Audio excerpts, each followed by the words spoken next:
Avec une épidémie qui repart à la hausse, un avenir bien sombre pour l'événementiel. Spectacles et concerts s'annulent jour après jour sans autre date.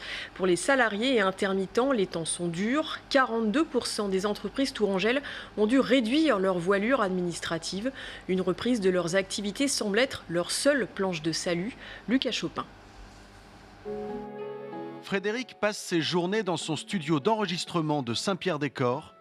Depuis la crise sanitaire, les occasions pour lui de sonoriser des événements sont rares et le navire n'est pas loin de chavirer. Depuis le début de la pandémie, en mars, je ne me suis pas versé de salaire, quoi. On a des aides de l'État, c'est 1 200 € par mois, mais moi, les 1 200 €, ça me sert à payer mon loyer. Ça va faire un an, je ne me suis pas versé de salaire, quoi. Donc, ouais, on aime notre métier, on y croit, on tient jusqu'au bout, mais là, ouais, il commence à y avoir des baisses d'énergie, quand même.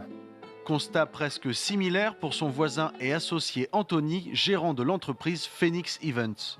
Ça a été compliqué, c'est toujours compliqué. On se bat au quotidien sur les aides qu'on pourrait avoir justement pour garder la tête hors de l'eau. Puis au jour le jour, on voit les projets qu'on peut développer sans trop de dépenses, un maximum de rentrée d'argent.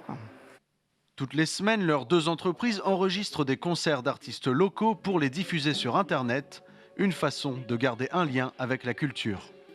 Leur situation, difficile, est la même pour de nombreux entrepreneurs du secteur de l'événementiel.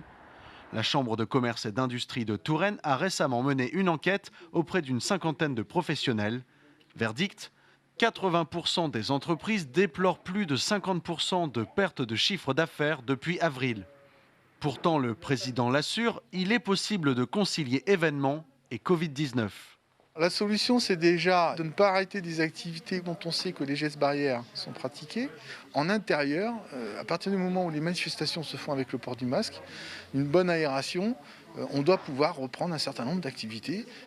Globalement, les plus impactés sont les employés temporaires. Ils sont 84% de moins depuis 2019. La Chambre de commerce et d'industrie demande des réponses du gouvernement en toute urgence.